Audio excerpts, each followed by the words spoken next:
லக்ஷ்மீநாத சமாரம்பாம் நாதயாமன மத்தியமாம் அஸ்மது ஆச்சாரிய பரியந்தாம் வந்தே குரு பரம்பரம். பெரியவர்களே,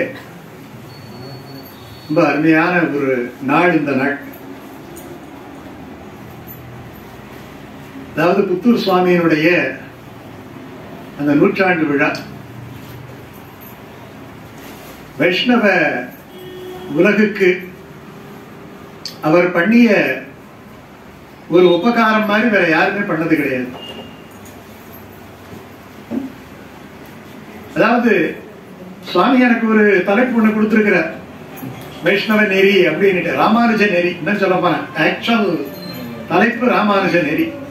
இந்த ராமானுஜ நெறியில என்னென்ன கொடுத்திருக்கிறாரோ அதெல்லாம் சுவாமி சாதிச்சிட்டார்.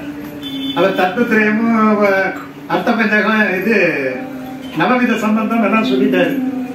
நான் அதுக்கு மேல சில விஷயங்களை சொல்லணும். ஆனா அதை விட ஒரு நமக்கு என்ன அனுபவம் அந்த சுவாமி கிட்ட இருந்தது அப்படிங்கிறத கொஞ்சம் பார்க்கணும்.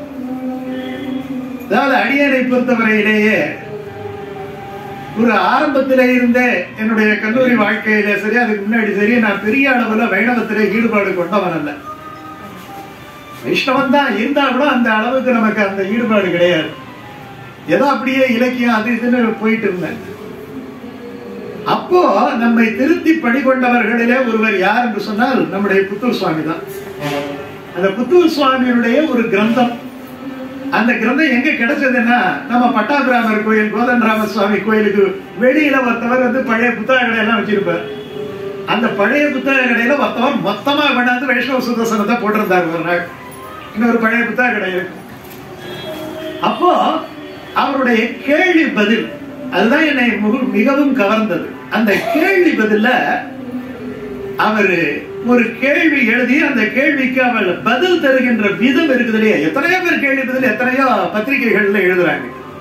ஆனா ஒரு ஆணி அடிச்ச மாதிரி ஒரு கேள்விக்கு இதுதான் பதில். அதுல குழப்பம் இருக்காது, அதுல அப்படியே காமசோமான இழுக்கிறதெல்லாம் இருக்காது. கேள்வி பதில் படிச்சிருக்கிறீங்களே, இதுதான் பதில் இருக்கு, அவ்வளவுதான். சரி, அது எழுதுறது தான் தோன்றித்தனமா தனக்கு என்ன தோணிச்சு அதை எழுதுறாருன்னா கிடையாது. எல்லாத்துக்கும் பிரமாணம் இருக்கு. அதை விட ஆச்சரியம் என்ன என்று சொன்னால், அவர் வந்து ஒரு வக்கீல் இல்லையா, அந்த காலத்திலேயே பிஎல் கூட கிடையாது, எம்எல் படிச்சவர் நினைக்கிறேன், மாஸ்டர் ஆஃப் லா படிச்சவர், எம்ஏ எம்எல். இன்னைக்கு பாத்தீங்கன்னா பராசர நாட்டு அவர் சுப்ரீம் கோர்ட் லாயரா இருந்துட்டு ஒரு மணி நேரத்துக்கு அவர் பல லட்சம் ரூபாய் வாங்கக்கூடியவர், அவருக்கே உரிய புத்திசாலித்தனத்தோட. ஆனா அவருடைய தகப்பனாருடைய வேண்டுகோளுக்கு இணங்க யாராவது அப்படி ஒரு பிள்ளை பிறக்க முடியுமா? தன்னுடைய தகப்பனாருடைய வேண்டுகோளுக்கு இணங்க தன்னுடைய சொத்தை எல்லாம், குடும்ப சொத்து, பிரத்தியார் சொத்து கிடையாது, நல்லா நினைச்சு பார்க்கணும், தர்ம பரிபாலன சொத்து, அவருடைய ஓன் அசட்ஸ்ல இருந்து ஒரு மேகசின் நடத்தி சுவாமி சொல்ற மாதிரி ஒரு 50 பைசாவுக்கும் ஒரு 1 ரூபாய்க்கும் 2 ரூபாய்க்கும். இன்னைக்கு திருப்பாவையினுடைய உரை இருக்குதுல, விளக்கு உரை, அது மொத்த விலையே 200 ரூபாய், 20 ரூபாய் தான், 20 ரூபாய் தான். அது கிட்டத்தட்ட ஒரு 300 பக்கம் இருக்கும், 300 பக்கத்துக்கு மேல இருக்கும். அப்படி பலவிதமான விஷ்ணு சித்த விஜயம் எழுதியிருக்கிறார். அந்த மாதிரி ஒரு புத்தகமே கிடையாது. விஷ்ணு சித்த விஜயம் 3 வால்யூமா 4 வால்யூம் இருக்கு. இப்ப அவ்வளவு அப்பதான் எனக்கு ஒரு ஈடுபாடு ஏற்பட்டது. உடனே பார்த்து இந்த புத்தகத்தை எல்லாம் வாங்கி படிக்கணுமே. அப்ப 15 ரூபாயோ 12 ரூபாயோ ஆண்டு சந்தா. அந்த 12 ரூபாய் கட்டினேன். 12 ரூபாய் கட்டின உடனே இதை படிக்க என்ன பண்ணேன், அவர் பின்னாடி ஒரு புத்தக லிஸ்ட் ஒண்ணு போட்டிருந்தார். அப்பதான் வந்து ஜாயின் பண்ண காலேஜ்ல. என்னுடைய சம்பளம் 780 ரூபாய். நான் பார்த்தேன் 780 ரூபாய்க்கு மொத்தம் அவருடைய புத்தகம் பின்னாடி ஒரு 81 புத்தகம் போட்டிருந்தது. 81 120 புத்தகம் போட்டிருந்தது. நான் என்ன பண்ணேன், 120 எல்லாம் ஒரு புத்தகம் 2 புத்தகம் எல்லாம் வாங்குவாங்க. 120 புத்தகத்தையும் எனக்கு அனுப்ப சொல்லி எம்மா அனுப்பிட்டேன். என்னுடைய சம்பளம் எவ்வளவு? 780 ரூபாய். புத்தகத்தினுடைய விலை கிட்டத்தட்ட 800 ரூபாய் டோட்டல். நாமதான் எனக்கு இது வந்து திருமணமான புதுசு, சின்னதா ஒரு ஓடு வீடு, ஒரு சின்ன ஹாலு, ஒரு சமையலர், அவ்வளவுதான் வீடு, வண்டி கிண்டி ஒண்ணும் கிடையாது. அவர் ஏபிடி பார்சல் சர்வீஸ்ல அந்த புத்தகத்தை அனுப்பியிருந்தார், பெரிய மூட்டை. என்னுடைய துணைவியார் சொன்னாங்க, இப்ப வைஷ்ணவ வந்த பிறகு தேவியார்னு சொன்னோம், அப்ப துணைவியார் தான், இப்ப சம்பிரதாயம் மாறுது, தேவிகளா. சரி, அவங்க வந்து இது என்னமோ தனக்கு ஏதோ பெரிய குக்கரா ஏதோ கொண்டுட்டு வராங்க போல இருக்கு, ஏதோ பெரிய மிஷன் ஒண்ணு கொண்டுட்டு வராங்க போல இருக்குன்னு நினைச்சேன். இது என்னங்க அப்படின்னாங்க, இதெல்லாம் புத்தகம். நாங்க இருக்கிற புத்தகம் பார்த்தாதான் இது வேறையா, மனுஷன் படுக்கிறதுக்கே இடம் கிடையாது. அப்படியே ஏன்னா திருமணமான முதல் ஆண்டு ஒரு பெரிய மூட்டைய சைக்கிள்ல வச்சு எடுத்துட்டு வந்தேன் அவ்வளவு புத்தூர்சாமியோட புத்தகங்கள். இன்னும் அது இந்த புத்தகம் தான் என்ன கிட்டத்தட்ட அது 88 நினைக்கிறேன். அதுல ஒரு 88 90 ஒரு 12 வருஷம், இதுல 23 வருஷம், 35 வருஷமா இந்த வைஷ்ணவத்துல ஏதாவது ஒரு 2 வார்த்தையாவது பேச தெரியுதுன்னா அது அவர் போட்ட பிச்சை. யாரு போட்ட பிச்சை? அவர் போட்ட பிச்சை. எழுத்து நான் எதுக்காக சொல்றேன்னா, ஒரு எழுத்து வலிமையாக இருக்கிறதா வலிமையாக இல்லையான்னு வித்வான்களை திருப்திப்படுத்துற எழுத்து ஒரு எழுத்து கிடையாது. வித்வான்கள் நீங்க ஆமா ஒரு சாமானியன், அதை பத்திய சரியான ஒரு விளக்கம் இல்லாதவன், அவர்களை போய் சேர வேண்டும். நான் இந்த விஷயத்தில தலைப்பு ஒரு பக்கம் இருக்கட்டும், ராமானுஜ நெறியை அவர் வளர்த்தார், அவ்வளவுதான் தலைப்பு. சுவாமி தலைப்புக்கு வந்துட்டார். ராமானுஜ நெறியை கிருஷ்ணசாமி ஐயங்கார் வளர்த்தார் தன்னுடைய வைஷ்ணவ சுதர்சனத்தை. தலைப்பு வந்துருச்சு, இப்போ வந்து போச்சு. ஏன்னா இப்ப அந்த விஷயத்தை எடுத்து அப்படியே கொடுத்துருவாங்க. 6000 படி 3000 படி இல்ல ஈடு பகவத் விஷயம் இருக்கு, ஈடு எல்லாம் கொடுப்பாங்க. ஆனா இதெல்லாம் சாதாரண சாமானியனால வடமொழி அறிவு இல்லாதவர்களால அல்லது ஓரளவு இருக்கின்றவர்களால புரிந்து கொள்ள முடியாது என்கிற ஒரு கருணையின் அடிப்படையில அவர் தான் என்ன பண்ணாருன்னா எளிய நடை விவரணம் ஒண்ணு கொடுத்தார். எளிய நடை விவரணம்னா அவ்வளவு தமிழ் சொற்கள், அழகான தமிழ் சொற்கள். எப்படியாவது இந்த மனிதர்கள் இந்த வைணவ தத்துவத்தை புரிந்து கொள்ள வேண்டுமே என்பதற்காக இல்லையா, அவருக்கு ஒரே நோக்கம் என்ன, 15 ரூபாய்க்கு 12 ரூபாய்க்கு. அதுக்கப்புறம் தான் அவரை நேர்ல போய் சந்திச்சேன். நேர்ல போய் சந்திக்கும் போதுதான் ஒரு பெரிய வீடு ஸ்ரீனிவாசன் பிரசன்னிட்டு நம்ம சுவாமி வீடாட்டம் இருக்கு அந்த வீடு. அந்த வீடு பாத்தீங்கன்னா புத்தகம் புத்தகம் புத்தகம் மூட்டை மூட்டையா கிடந்தது. அந்த சுவாமியை போய் சந்திச்சேன். அப்புறம் அவர் திருநாட்டுக்கு எழுந்துறதுக்கு முன்னாடி அடியேன் போய் அவர் அப்ப படுத்துக்கிட்டு இருந்தாரு. படுத்துக்கிட்டு இருக்கும் போது காலையில ஒரு 11 மணிக்கு அப்பதான் ஒரு வார்த்தையை சொன்னாரு, இனிமே நான் இந்த வைஷ்ணவத்துல எழுதுறதுக்கு என்ன இருக்கு, என்னுடைய புத்தகத்தை இந்த இளைஞர்கள் எல்லாம் பரப்ப வேண்டும். அவர் சொன்னது ஏதாவது உங்களுக்கு சந்தேகம், ஜஸ்ட் ரெஃபர் மீ. நம்முடைய வைஷ்ணவ பிலாசபியில தத்துவங்களில என்ன ஒரு சந்தேகம் எந்த இடத்துல வந்தாலும் கூட நமக்கு பெரிய, அவர் வக்கீல் இல்லையா, அதனால நம்ம கோர்ட் ரெஃபரன்ஸ் ஆட்டோம். நம்முடைய சுவாமி அது மட்டும் இல்ல, அதை எடுத்து அந்த கேள்வி பதில் பாத்தீங்கன்னா ஒரு 11 பாகமா 13 பாகமா எழுதியிருக்கிறார் அவரு. சதகம் சதகம், முதல் சதகம் 2வது சதகம் எழுதியிருக்கிறாரு. அதை எடுத்து இன்னொரு பப்ளிஷர் கலைஞன் பதிப்பகம் நினைக்கிறேன், அது வைஷ்ணவர் 1000 சொல்லி அதை தனியா தொகுத்து புத்தகம் போட்டிருக்கிறாங்க. ஆனா எனக்கு அவருடைய சதாபிஷேக மலர், சதாபிஷேகம் என்பது அது ஏன்னா சுவாமியினுடைய சஷ்டியுக்த பூர்த்தி மலருக்கு நம்முடைய சுவாமி தான் செக்ரட்டரி. அவ்வளவு அபாரமான மலர் அது. அதுல என்ன மாதிரியான கட்டுரைகள் எல்லாம் இன்னும் அது பெரிய ரெஃபரன்ஸ். அப்ப நாராயணஜியர் ஸ்ரீரங்கஞ்சியர் இருந்தாரு, அவருடைய அந்த இதெல்லாம் பண்ணி ரொம்ப அழகா போட்டிருந்தாரு. அதுக்கு அவரும் நம்முடைய சூளைமேட்ல சம்பத் அவருடைய அது 2 பேரும் சேர்ந்து அதை எடுத்து அதுலதான் சுவாமியுடைய ஜாதகம் எல்லாம் போட்டிருக்கு. முதல்ல கிட்டத்தட்ட அதை ஒட்டிதான், அந்த ஜாதகத்தை ஒட்டிதான் அவருடைய இது இருந்தது. சுவாமிக்கு தெரியும் இல்லையா, கிட்டத்தட்ட ஏன்னா ஆயுர்தாயத்தை அவ்வளவு சீக்கிரம் கணக்கிட முடியாது. Plus or minus. அப்படிப்பட்ட ஒரு அற்புதமான நான் அப்போ அவருடைய விஷயத்துல எழுதின நம்முடைய நாடு எவ்வளவு மோசமா இருக்கு. ஏன்னா இதெல்லாம் நம்ம பதிவு பண்ண ராமானுஜர் நெறி நம்ம ஹாலுக்குள்ள பேசிட்டு என்ன பண்றது, இது டிவி போட்டோம்னா எங்கேயாவது போட்டா 10 பேர் பாக்கட்டேங்கிற என்ன விஷயம் என்று சொன்னா, இன்னைக்கு முது முனைவர், அந்த முனைவர், இந்த முனைவர், கௌரவ டாக்டர் 1000 பேர் போடுறாங்க இல்லையா. சுவாமிக்கு எத்தனை கௌரவ டாக்டர் கிடைச்சிருக்கணும் அவருடைய வேலைக்கு. நான் அதை எழுதினேன். அவருடைய எழுத்தை சுவாமியே சொன்னாரு, அவர் தான் எனக்கு டாக்டரேட் வாங்கி தந்தாரு. எத்தனை தமிழ் ஆசிரியர்கள் தெரியுமா, வைஷ்ணவத்தை பத்தியே பிரார்த்தி கூட இல்லாதவங்க எல்லாம் அவருடைய எழுத்தை படிச்சு, அவருடைய சின்ன சின்ன புத்தகங்களை படிச்சு, எத்தனை தமிழ் ஆசிரியர் டாக்டரேட் வாங்கி, அதுக்கு கிரேடு வாங்கி, அதுக்கு தனியா 2-3 இன்கிரிமெண்ட் வாங்கி, அதுக்கு இன்னைக்கு வரை பென்ஷன் வாங்கிட்டு இருக்காங்க. பிகாஸ் ஆஃப் நம்முடைய Puthur Swami. But Puthur Swami did not get any appreciation from the government or from the public. உண்டா இல்லையா? அதுதான் நம்ம பதிவு பண்ண. அப்ப அவருக்கு இந்த கவர்மெண்ட் இல்ல நாம வைஷ்ணவர்கள் அவருக்கு கொடுக்கல. அதுக்குள்ளதான் பல விஷயமாச்சு. அதனால நம்ம பதிவு பண்ண வேண்டியதுதான். இப்ப அவருடைய 100ஆண்டு விழா அரசாங்கமே கொண்டாடலாம். ஏன்னா அவருடைய சர்வீஸ் தெரியல எப்படி இருக்கு, அவர் வாட் ஹி டிட்ங்கிறது தெரியல. அவ்வளவு பண்ணி இருக்கிறார். இந்த வைஷ்ணவம் யாரெல்லாம் நாமம் போட்டுக்கிட்டு இருக்கிறாங்களோ அவ்வளவு பேரு நினைக்க வேண்டியது புத்தூர் சுவாமியை தான். புத்தூர் சுவாமியை நினைக்காட்டி போனா அவங்க வைஷ்ணவங்களாவே இருக்க முடியாது. அவங்க எப்படி எந்த கலையா வேணாலும் இருக்கட்டும், அது வேற விஷயம். ஆனா அவர் அவ்வளவு கான்ட்ரிபியூஷன் பண்ணிருக்கிறார், அவ்வளவு ஒர்க்.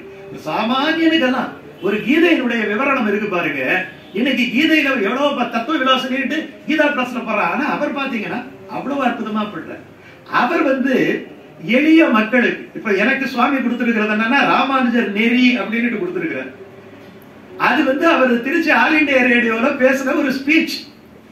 அப்ப ஆல் இண்டியா ரேடியோல அவர் பேசுறாருன்னா எப்படி பேசியிருப்பாரு? ஆல் இண்டியா ரேடியோல பேசுறாருன்னா ஒரு வித்வத் சதஸ்ல பேசுற மாதிரியா பேசியிருப்பாரு. ஆனா வித்வத் சதஸ்ல பேச வேண்டிய விஷயம் தான் அது. ஆனா அது என்ன பண்ணிட்டாருன்னா ரொம்ப ரொம்ப எளிமையா, ஏன்னா அந்த ரேடியோ கேட்கறவன் 10,000 பேர், அந்த 10,000 பேருக்கும் ரேடியோவை மூடிட்டு அடுத்த நிகழ்ச்சிக்கு போயிடக்கூடாது இல்லையா? அப்ப அதுக்கு தகுந்த மாதிரி வெரி லூசிட் லாங்குவேஜ்ல அவர் என்ன தெரிவிக்கணுமா, இதுதான் வைஷ்ணவ பிலாசபி.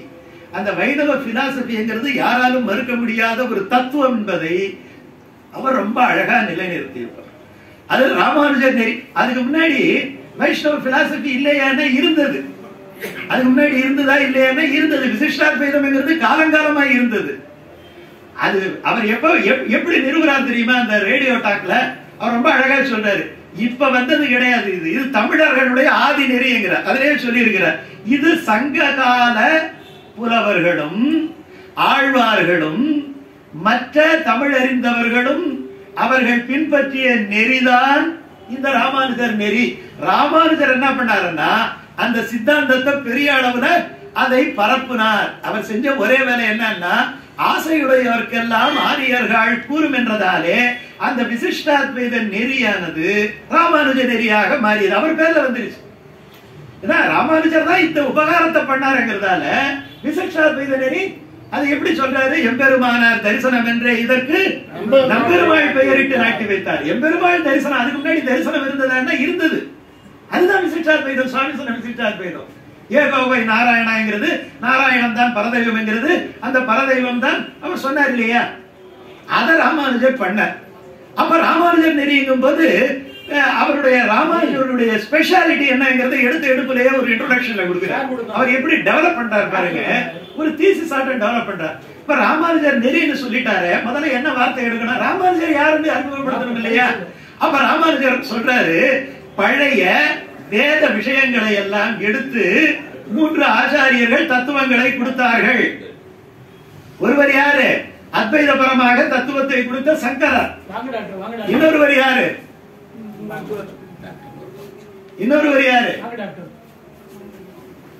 துவைதபரமாக தத்துவத்தை கொடுத்த மாத்வர் இல்லையா? மத்வாச்சாரியார். இப்ப இவர் என்ன சொல்றாரு? கடைசியில விசிஷ்டாத்வைதபரமாக இந்த தத்துவத்தை நமக்கு எடுத்து காட்டிய ராமானுஜர் என்கிறார்.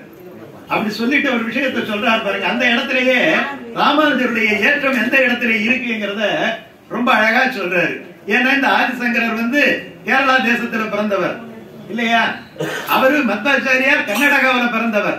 ஆனால் நம்முடைய உடையவர் சான்றோருடைய தொண்டை நாடு என்று சொல்லப்படுகின்ற தொண்டை நாட்டிலே பிறந்த நம்ம தமிழ்நாட்டுக்காரர் ஒரு இடம் கொடுக்கிறார். நான் இதெல்லாம் வெளியில இருந்து பேசல, இதெல்லாம் ராமானுஜர் நெறியில இருக்கிறது தான். ராமானுஜர் நெறியில அவர் என்ன சொன்னாரு? ஏன்னா சுவாமி நோட் வந்தது, அந்த கட்டுரையில இருக்கிற விஷயம் தான் நம்ம எடுத்து சொல்லணும். புத்தூர் சுவாமி என்ன சொன்னார் அப்படின்னு இல்லையா? ஆகையால் அந்த கட்டுரையில அவர் இந்த விஷயத்தை கொடுக்கிறார்.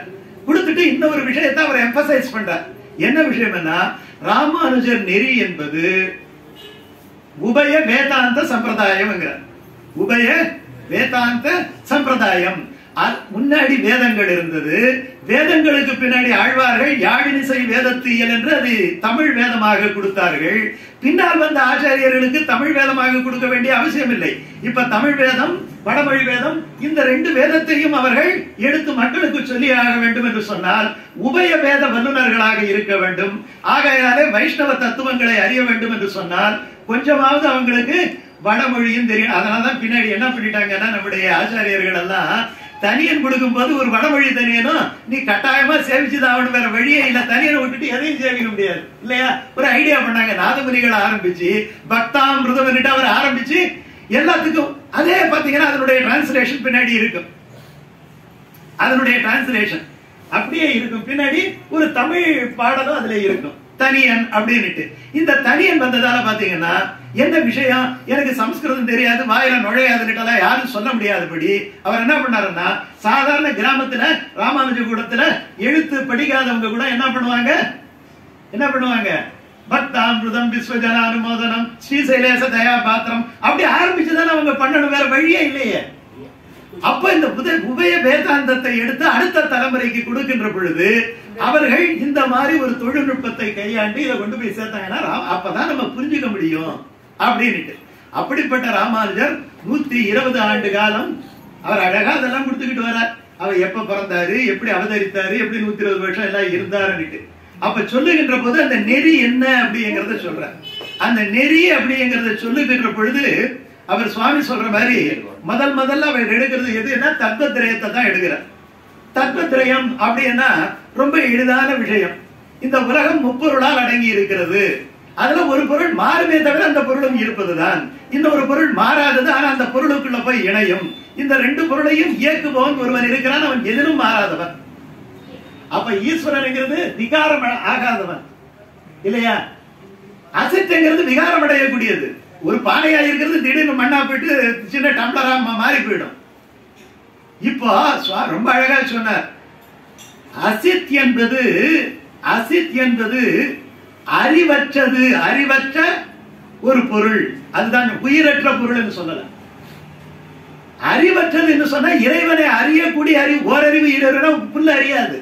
ஆனால் இவனுக்கு தான் ஞானம் இருக்கு. மனுஷனுக்கு தானே திவாய் மொழி கொடுத்திருக்கிறான், ஆட்டுக்கு மாட்டுக்குமா கொடுத்திருக்கிறான். ஆட்டுக்கு 5 அறிவு இருந்தாலும் ஆட்டுக்கு கொடுக்கல. ஆனா அது அறியவில்லை என்று சொன்னா 6 அறிவு வந்து ஒரு அறிவு போயிடுதுன்னு அர்த்தம்.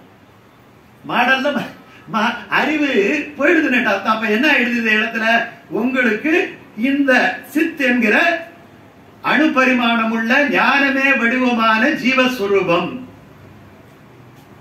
ஈஸ்வரன் அவன் சர்வஜன், எல்லாம் அறிந்தவன், 6 குணங்களை உடையவன். அதெல்லாம் விளக்கல. 6 குணங்களை உடையவன், எல்லாவற்றையும் நியமிப்பவன். அவர் சொன்னாரு நாராயணம் என்று சொன்னாரு. அப்ப எல்லாருக்கும் சரீரமாக இருக்கின்றவன், எல்லோரும் தன் வழியாக பிறப்பிப்பவன், தனக்குள்ளே அடக்கிக் கொள்பவன். இதுதான் தத்துவத்திரயம். இப்போ ஒரு தத்துவம் ஒண்ணு இருக்கு, அகம் பிரம்மாஸ்மின்னு சொல்றாங்க.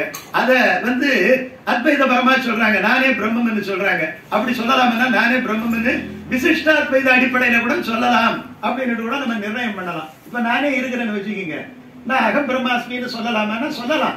அகம்னா உள்ளன்னுட்டு அர்த்தம். அகம்ங்கிறதுக்கு உள்ளன்னுட்டு இருக்கு, உள்ள பிரம்மம் இருக்கு, இருக்கா இல்லையா? அகம் பிரம்மாஸ்மி. இப்ப தத்துவத்திரயமே நான் தானே. இப்ப உள்ள இருக்கு, நான் இயங்கி கொண்டு இருக்கிறேன். இந்த உயிர் இல்லாட்டி போனா இது பஞ்சபூதங்களால அசித்தா போயிடும் இல்லையா? அசித்துக்குள்ளதான் சித்தாகிய இந்த அணுபரிமாணம் உள்ள ஜீவன் இருக்கு. அந்த ஜீவன் வசிக்கின்ற இடமாக தகராகாசம் மாதிரி இருக்கிற இடத்துல அந்த பரமாத்மா வச்சுட்டு இருக்கான். அப்ப இந்த உடம்புகளை பரமாத்மா இருக்கா இல்லையா?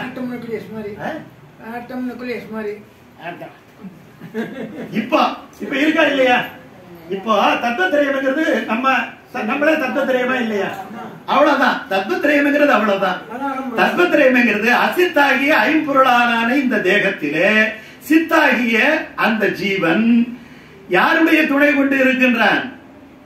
ஈஸ்வரனுடைய துணையோடு இருக்கின்றான். அப்ப ஈஸ்வரனும் உள்ளே இருக்கின்றான், ஜீவனும் உள்ளே இருக்கின்றான். இத ரெண்டையும் கட்டி போட்டு இன்னைக்கு பேச வைக்கக்கூடிய, இயங்க வைக்கக்கூடிய, அதுக்கு ஒரு பில்டப் வேணும் இல்லையா? ஒரு இடம் வேணும் இல்லையா? இடம் என்று சொன்னார் இல்லையா? அயனம் என்ன? இருப்பிடம். அந்த இருப்பிடம் தான் இந்த உடம்பு. உடல் மிசை உயிரென கரந்தெங்கும் பரந்துடன் சுடர்மிகு சுருதையுள் இவை உண்ட சுரனே. அப்ப இந்த தத்துவத்திரயம் தான் ராமானுஜர். முதல்ல இதை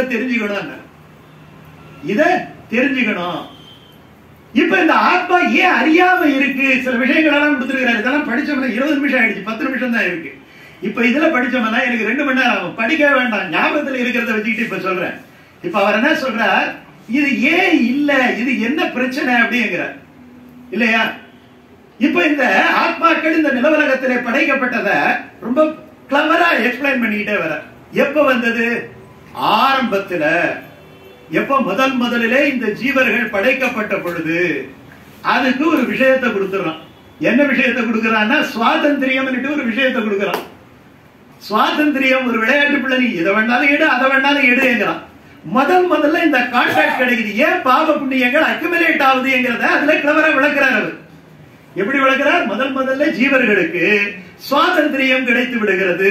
அந்த சுவாதந்திரியம் தானே எது வேண்டாலும் செஞ்சுக்கலாம். 2 கடை இருக்கு, இந்த கடையில போய் இது சாப்பிடலாம், அந்த கடையில போய் அதை சாப்பிடலாம், எது வேணாலும் சாப்பிடலாம் இல்லையா? இந்த இடத்துல ஒரு கோயில் இருக்கு, அந்த இடத்துல கோயில் இருக்கு, எதை வேணாலும் செய்யலாம். இப்ப செய்யும் பொழுது அதனுடைய விளைவு அதை அனுபவிக்கணும் இல்லையா? நல்ல உணவை சாப்பிட்டா வயிற்று வலி இல்லாம இருக்கும், தப்பான உணவு சாப்பிட்டா வயிற்று வலி வலிச்சு டாக்டர் இருக்கிற டாக்டர்கிட்ட போக வேண்டி இருக்கும். அப்போ அவன் செலக்ட் பண்ணிக்கிறான், 2 உணவு அந்த இடத்துல இருக்கு. அப்போ அது எதனால அவன் செலக்ட் பண்றான்னா, இப்ப பேசாம ஒரு விட்னஸா மட்டுமே பரமாத்மா இருக்கிறான். எதனால ஆரம்பத்திலிருந்து இந்த வினைகள் அக்யூமுலேட் ஆகுது என்கிற கேள்விக்கு அவர் பதில் சொல்றார். அப்போ இவன் தவறான வினைகளை தேர்ந்தெடுக்கும் போது அதனுடைய தொடர்பாக அவன் பல்வேறு உடல்களை எடுக்க ஆரம்பிக்கின்றான்.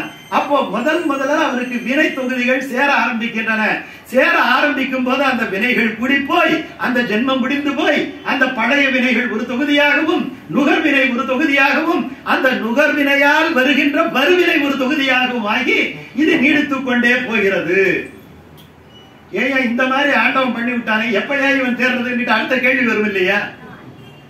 அப்போ இவன் அறிவதற்காக பிரதீபமான கலைகளை நீர்மையினால் அருளை செய்தான். பிறங்கிருள் நீங்கி முதல் சூத்திரம் அது. அப்போ தானே சாத்திரங்களையும் கொடுத்தான். இது நல்லதும் கெட்டதும் விவேகைக்கு, நல்லதும் தீயதும் விவேகைக்கு. ஆச்சாரியர் சூத்திரக்காரர் அடுத்த விஷயம் கேட்கிறார், நல்லது கெட்டது நீ எதியா?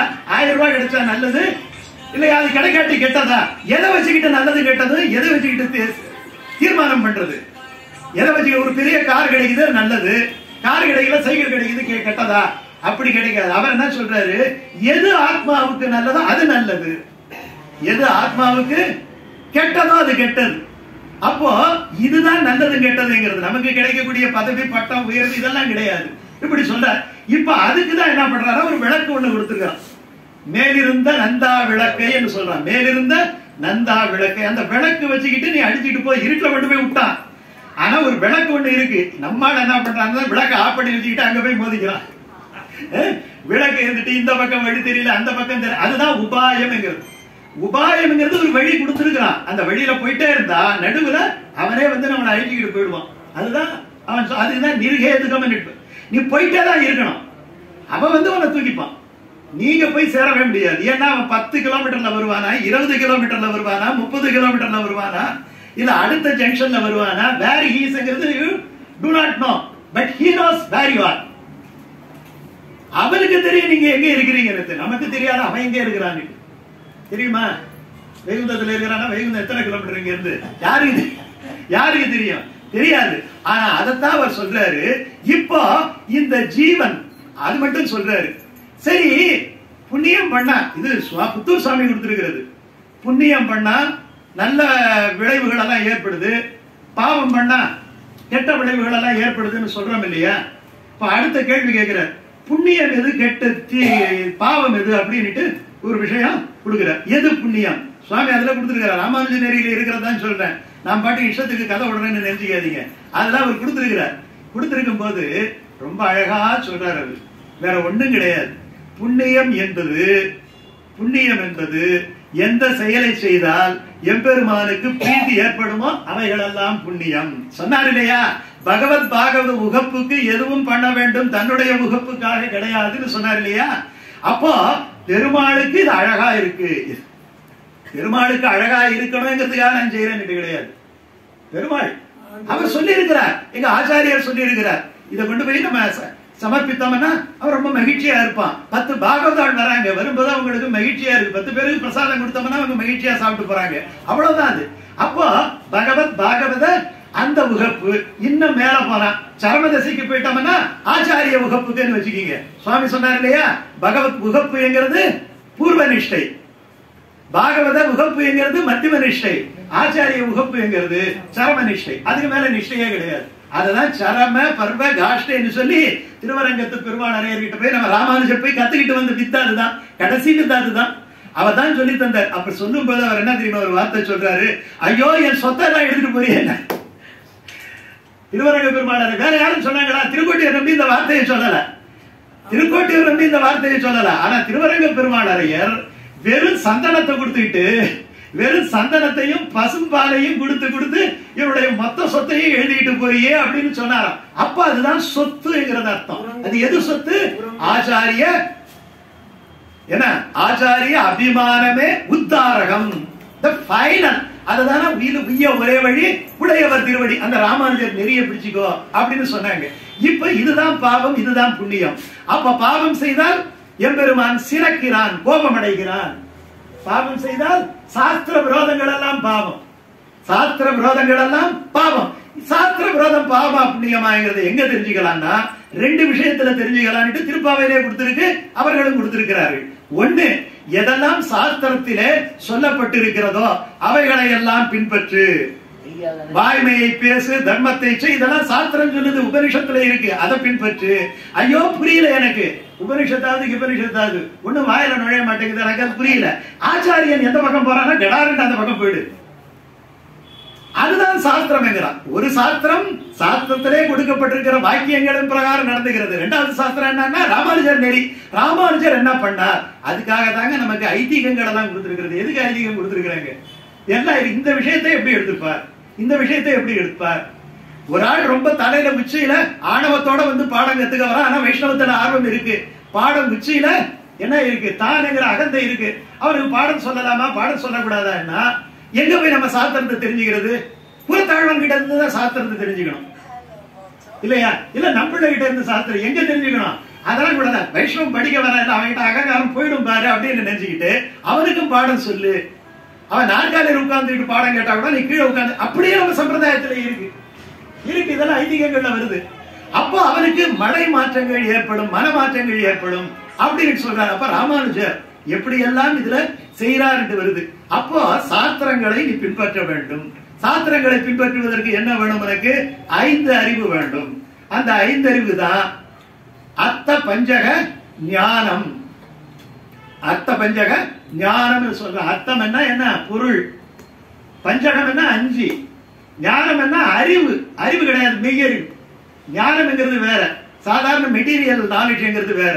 அர்த்த பஞ்சக ஞானம் தெரிந்தவனுக்கு மெட்டீரியல் நாலேஜ் தெரிய வேண்டும் அவசியம் கிடையாது.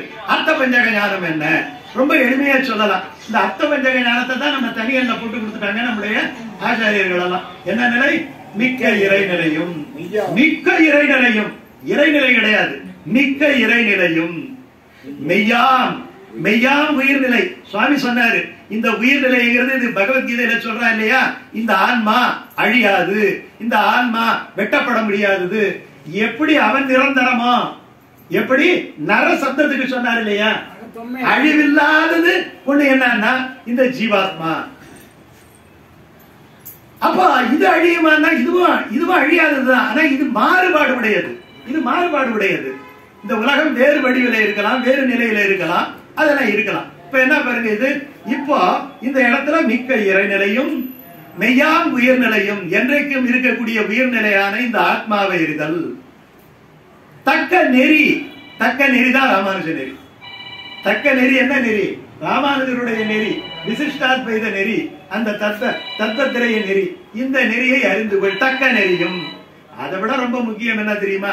தடைகள் எவைகளெல்லாம் தடையாக இருப்பன, எதெல்லாம் அடைய முடியாதபடியாக இருக்கின்றன. தக்க நெறியும் தடையாகி தொக்கியலும் வாழ்வினையும் ஊழ்வினையும் ஓதும் குறுகையழ்வான் யாழின் இசை வேதத்தியல் என்று 5.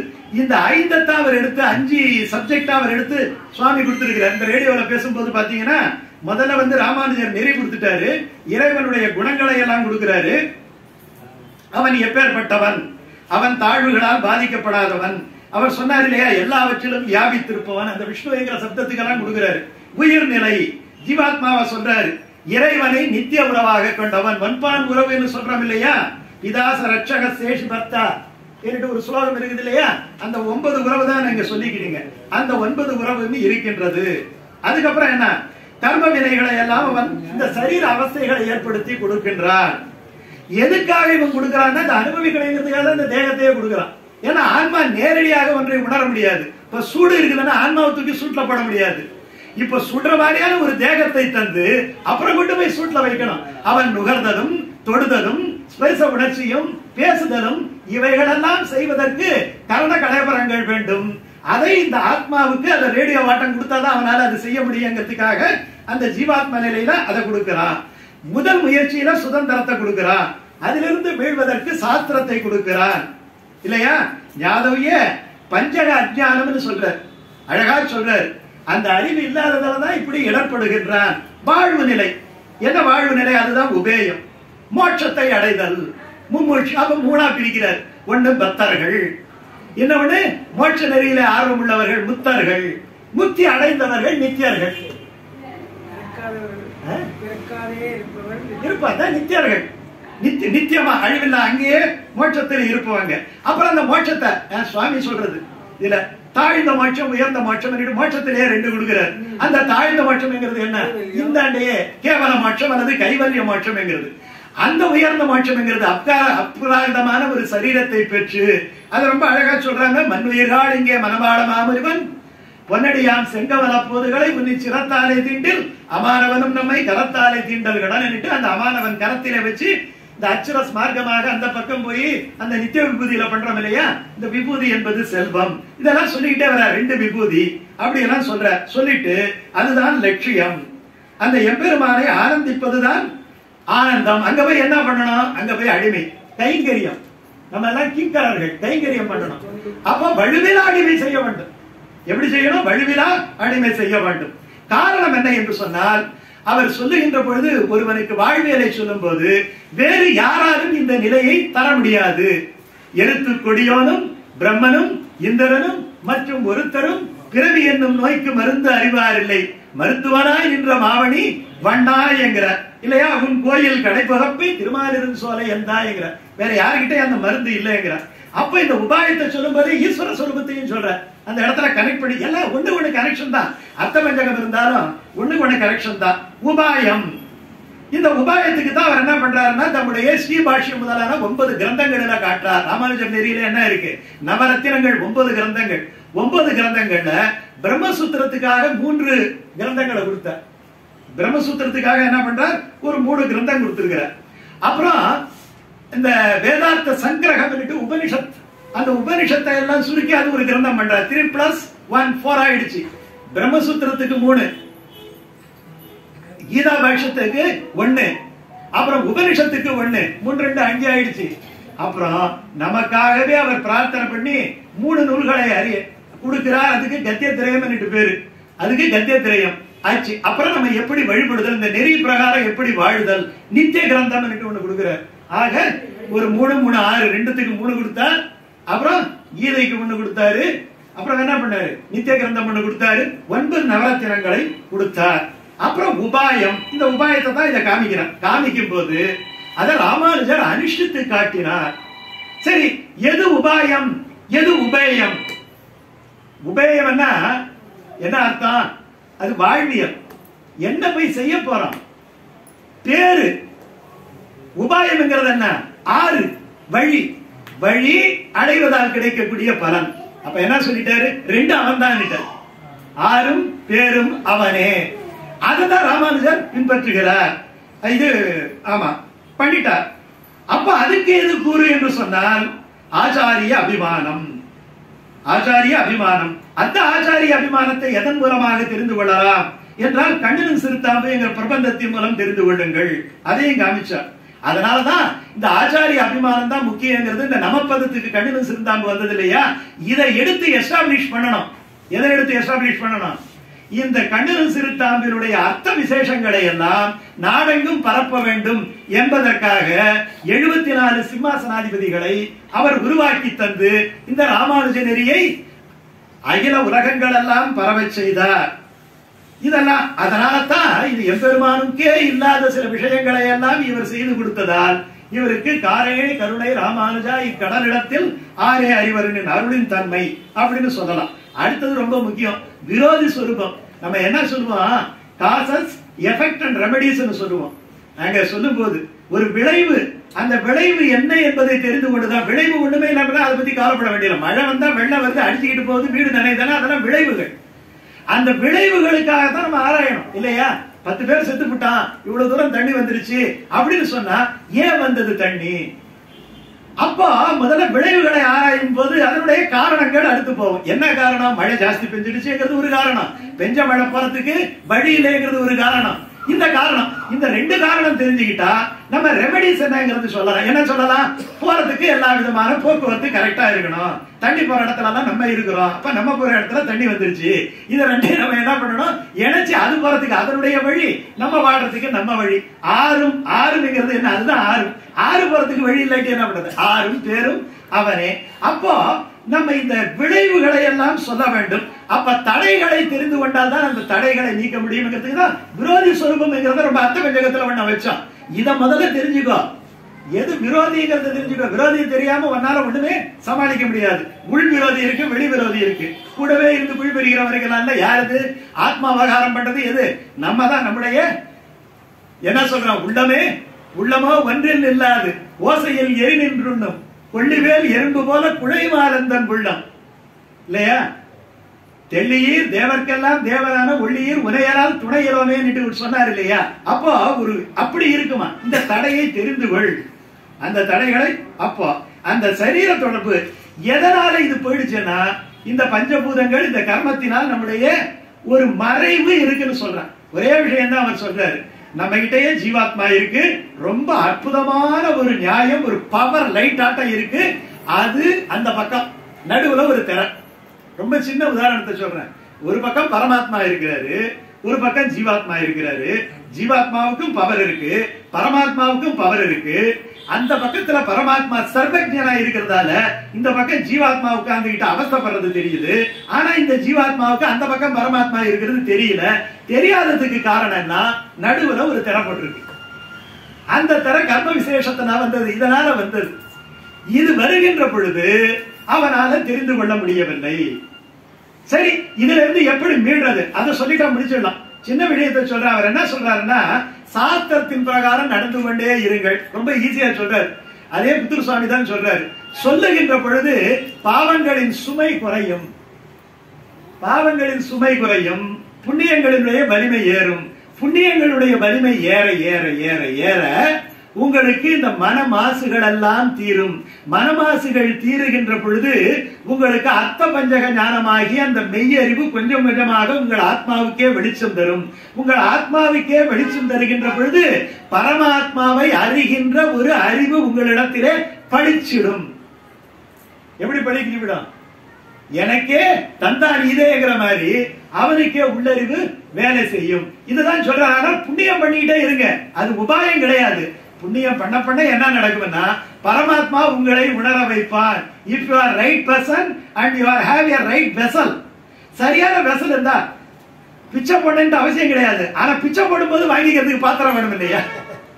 பிச்சை போடுவோம் போட மாட்டான். ஆனா எப்பயுமே பாத்திரத்தோட இருங்க. பிச்சை கிடைக்குமா கிடைக்காதோ இல்லையா? You should be ready to get the பரமாத்மா. உங்கள் உள்ளத்தை அது மாதிரி வச்சுக்கீங்க. அப்படி வச்சுக்கிட்டோம்னா அதுக்காக தான் இந்த பஜனை, அதுக்காக தான் இந்த நாம சங்கீர்த்தனம், அதுக்காக தான் இந்த குணானுபவம் எல்லாம். குணானுபவம்ங்கிறது நமக்கு மோட்சத்தை தராது. ஆனா குணானுபவம் மோட்சத்தை தந்தா அதை விலக்காம இருக்கக்கூடிய அறிவை தரும். பெருமாள் நம்மை அனுக்கிரகம் பண்ணும்போது அந்த அனுக்கிரகத்தை நம்ம தடுக்க மாட்டோம். அந்த அறிவை பெறுவதற்காகத்தான் இந்த குணானுபவம். அந்த அர்த்த பஞ்சக ஞானத்தை நீங்கள் பின்பற்றி அந்த மிக எளிதாக அந்த எம்பெருமானை நீங்கள் அடையலாம். உங்களுடைய லட்சியமான அந்த மோட்சத்தை அடையலாம் என்பதை எளிய மக்களுக்கும் தெரியும்படியாக இந்த ராமானுஜ நெறியில அவர் ரொம்ப அற்புதமான முறையில சொல்லி இருக்கிறார். இதைத்தான் அவர் கடைசியா என்ன சொல்றாரு? இத ராமானுஜர் சொன்னாரு, அதுதான் ரொம்ப முக்கியம். இத ராமானுஜர் சொன்னதைத்தான் ஆழ்வார்களும் சொன்னாங்க. ஆழ்வார்கள் சொன்னதைத்தான் நம்முடைய சங்ககால தமிழ் புலவர்களும் சொன்னாங்க. ஆனா எல்லாம் அதெல்லாம் எடுத்து அங்கங்க என்ன பண்றாங்கன்னா மறைக்கிறாங்க. சங்ககால புலவர்கள் இதை சொன்னார்கள், பின்னால் ஆழ்வார்கள் சொன்னார்கள், அதைத்தான் ராமானுஜர் சொன்னார். ஆகையினாலே தமிழர்கள் சமயமே இதுதான், அதுதான் ராமானுஜர் நெறியிட்டு அவர் கடைசியில எஸ்டாப்ளிஷ் பண்றார். கடைசி பேராதுதான். இவைகளெல்லாம் சங்ககால பரிபாடல் முதலிய நூல்களிலே இந்த ஆழ்வார்களின் பாசுர விளக்கங்களும் வேத விளக்கங்களும் மிக தெளிவாக கொடுக்கப்பட்டிருக்கின்றன. அவற்றை தமிழர்கள் அறிந்தால் தங்கள் பூர்வீக சமயம் என்பது வைஷ்ணவ சமயம்தான் என்பதை தெரிந்து கொள்ளலாம் என்பதைத்தான். அதுதான் பின்னாலே மறந்து போயிருந்த சங்ககால புலவர்கள் கூறிய நெறியை மறந்து போயிருந்த, வேத நெறியை மறந்து போயிருந்த, மூன்றாவதா ஆழ்வார்களையும், ஏன்னா ஆழ்வார்கள் பாசுரமே நம்ம தொலைச்சிட்டோம் இல்லையா? ஏதோ நாதமுனியிட்டு மகானுபவர் காட்டுமன்னார்குடியில் இருந்தாரு, மீட்டு தந்தார். அவர் இல்லாட்டி போனா நம்ம என்ன பண்ணுவோம்? மொத்தமா அதை அழிச்சிருப்போம் இல்லையா? இப்ப ஆழ்வார்கள் ஒருத்தவங்க இருந்தாங்க, 12 ஆழ்வார்கள் இருந்தாங்க, திருவாய்மொழி இருந்ததுன்னு எப்படி தெரியும்? அந்த 6ஆம் பாசுரம் இன்னும் 10 கோயில்ல பாடுவாங்க, அவங்களும் போயிட்டாங்கன்னா அதுவும் போயிருக்கும். அப்ப என்ன பண்றது? நம்ம என்ன சாமி பண்றது? ஒண்ணுமே பண்ண முடியாது. அப்ப நமக்கு இங்க உங்களுக்கு ரிசர்ச் கிடைச்சிருக்காது, டாக்டரேட் கிடைச்சிருக்காது, சுவாமிக்கு வேலை இருக்காது, எங்களுக்கு வேலை இருக்காது. அதெல்லாம் மீட்டு தந்தவர் யாரு? காட்டுமன்னார்குடியில நாதமுனிகள். அதனாலதான் சொல்றாரு, முடிச்சு அங்க இருக்கு, ஆதி முடிச்சு அங்க இருக்குங்கிறார். சங்க காலத்துல 2000 வருடங்களுக்கு முன்னாலேயே இந்த புலவர்கள் எல்லாம் இந்த விசிஷ்டாத்வைத கோட்பாட்டை விசிஷ்டாத்வைத கோட்பாடு என்று சொல்லவில்லை. It was not named Vishishtadvaita, but they told us Vishishtadvaita. ரைட்டா? ஒரு பாட்டு அப்படியே பூர்வாச்சாரியாருடைய கருத்துக்கள் எல்லாம் இருக்கு. நம்பர் 3 பரிபாடல் இளவேனார் 3ஆம் பாட்டு அப்படியே தீனோடு திரள்னே காத்து எல்லாம் சொல்றாங்க. ஆகையால அதுதான் ராமானுஜர் நெறிங்கிறார். இத ராமானுஜர் என்ன பண்ணாருன்னா, ராமானுஜர் நெறி is not a new philosophy. நான் சொல்ல வர்றது, it is not a new philosophy. அவர் என்ன பண்ணாருன்னா, ஏற்கனவே ஏதோ ஒரு பாத்திரத்துல இருந்தது, பாத்திரம் சரியில்லை, அதனால அதெல்லாம் எடுத்தார். எடுத்து பிரமாதமா ஒரு பிராண்டிங் பண்ணார். அந்த பிராண்டிங்ல அவர் ரொம்ப அழகா கொடுத்தார் இல்லையா? ஒரு பொருள் வந்து பெருசா அந்த பேப்பர் கீப்பர் எல்லாம் கட்டி ஷோகேஸ்ல வச்சா ரொம்ப சீக்கிரமா அதை எடுத்துட்டு போயிடுவாங்க. அந்த சைக்காலஜி தெரிஞ்சவர். அதனாலதான் அவர் வந்து நம்முடைய வைஷ்ணவ பிலாசபிக்கு லீடரா இருந்தார். இது ரொம்ப முக்கியம். அதுக்கு முன்னாடி 5 ஆச்சாரியர்கள் இருந்தாங்க. எதுக்காக இவர் பின்னாடி 10,000 பேர் ஓடினாங்கன்னு சொன்னா, ஒரு கரிஷ்மா அவர் ராமானுஜர் கிட்ட இருந்தது. அதனாலதான் அந்த பூர்வர்களா இருந்த 5 ஆச்சாரியர்களும் ராமானுஜர் வரட்டும், ராமானுஜர் வரட்டும். காரணம், உலகை உய்வதற்கான ஒரு உத்வேகமும், ஒரு தெளிவும், ஒரு ஆற்றலும், ஒரு ஞானமும், ஒரு வாக்வன்மையும் யாருக்கு இருந்தது சொன்னால் ராமானுஜரிடத்திலே இருந்ததால் இந்த பழைய நெறி அவர் மூலமாக பரவும். என்ன பெயர்ல பரவும்? அவர் பெயரிலே பரவும். அதனாலதான் எம்பெருமானார் தரிசனம் என்று இதற்கு நம்பெருமாள் பெயரிட்டு நாட்டி வைத்தார். அந்த எம்பெருமானார் தரிசனம் தான் இந்த ராமானுஜர் நெறி என்பதைத்தான் தன்னுடைய ஒரு 5-6 பக்கத்துல தான், நான் தான் வளைச்சு பேசுறேன் தவிர ஒரு 6 பக்கத்துல தான் அதை கொடுத்திருக்கிறார். நமக்கு எப்பயுமே ஒரு சின்ன விஷயத்தை பெருசா சீக்கிரம் முடிக்கணும், 3/4 மணி நேரம் இருந்தாலும் நம்ம பேசுவோம்.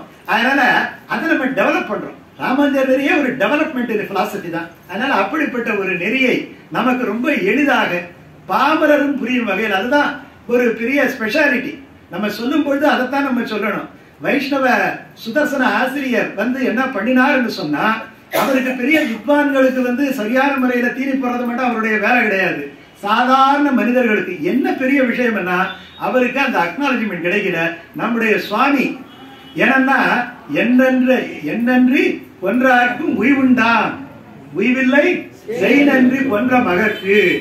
நம்ம திருமண் போட்டுக்கிட்டு 4 ஆழ்வார் பாசுரம் பாடிக்கிட்டு நம்ம கிருஷ்ணசாமி ஐயங்கார் சுவாமியை நினைக்கல அப்படின்னு சொன்னா நம்ம நன்றி கொண்டவர்களாக போய்விடுகிறோம். காரணம், அவருடைய கிரந்தத்தை வச்சுக்கிட்டு தான் இன்னைக்கு நம்ம கதையை ஓட்டிக்கிட்டு இருக்கிறோம் இல்லையா? அப்ப அந்த கதை டெவலப் ஆகணும்னா அந்த கிரந்தங்கள் எல்லாம் பாதுகாக்கணும். பாதுகாக்கணும்னா பேச்சாலும் எழுத்தாலும் செயலாலும் அது ஒண்ணுதான் அவரை போற்றுவது. அது ஒண்ணுதான் நம்மள அவரை வந்து அவருடைய ரிமெம்பரன்ஸ். அந்த ரிமெம்பரன்ஸ ரொம்ப அற்புதமா பண்ணார் யாரு? நம்முடைய சுவாமி. அவர் புத்தூர் சுவாமி எப்படி அந்த இடத்துல வைஷ்ணவத்தை வளர்த்தாரோ அந்த மாதிரி வளர்க்கக்கூடிய ஒரு சுவாமி. நம்ம என்ன, நம்ம சுவாமி எல்லாம் விட்டுடக்கூடாது. நம்ம கண்ணெதிர்க்கையே ராமானுஜர் ஆட்டம் உட்கார்ந்து இருக்கிறார் இல்லையா நம்முடைய சித்திரகூடம் சுவாமி, நம்ம விட்டுட முடியுமா? நம்ம அவ்வளவு பேரும் மகாபாக்கியம் பெற்றோம். அதனால நமக்கு கண்ணின் கண் உயிரின் உயிர் அவர். அப்படிப்பட்ட ஒரு சுவாமி, அந்த சுவாமியை நினைச்சுக்குவேங்கிற நம்ம அந்த சுவாமியே நினைச்சுக்கணும். அந்த சுவாமியை நினைக்க சொன்ன இந்த சுவாமியை நினைச்சுக்கிட்டு என்னுடைய உரையை நான் இந்த அளவிலே நிறைவு செய்கிறேன். அந்த சுதர்சன சுவாமிக்கு என்னுடைய பிரணாமங்களை தெரிவித்துக் கொள்கிறேன். பல்லாண்டு பாடுகிறேன். அவருடைய அந்த புகழானது இன்னும் 1000 ஆண்டு வாழ வேண்டும். பல்லாண்டு பல்லாண்டு பல்லாயிரத்தாண்டு. அண்ணன் கோயில மகாநாடு இருக்கு. அடுத்த ஒரு அறிவிப்பு, அகில ஆல் இண்டியா ரேடியோ ஒரு அறிவிப்பு. அடுத்த மகாநாடு கலியன் வரிமாலைக்கு முதல் நாளிலே இதே மாதிரி வைஷ்ணவ சுதர்சனருடைய 100ஆண்டு விழா நம்முடைய கலியன் ஒலிமாலையில ரொம்ப பிரம்மாண்டமாக நடைபெற இருக்கிறது. அன்பர்கள் எல்லாம் திரண்டு வந்து அவருடைய நினைவை போற்ற வேண்டும் என்பதையும் கேட்டுக்கொண்டு 10/2 இது தை அமாவாசை கருட சேவையா? கருட சேவை 10/2 11/2 வந்து திங்கட்கிழமையா? ஞாயிற்றுக்கிழமை. சரி, அதுல வந்து கலியன் ஒலிமாலை திருவள்ளக்குளம் என்கிற அண்ணன் பெருமாள் கோயிலில் அந்த கல்யாண மண்டபத்துல நடைபெறுகிறது. அன்பர்கள் எல்லாம் வந்து அதுல கலந்து கொள்ள வேண்டும் என்று அவர் சார்பிலேயும் என் சார்பிலேயும் பிரார்த்தித்துக் கொள்கின்றேன்.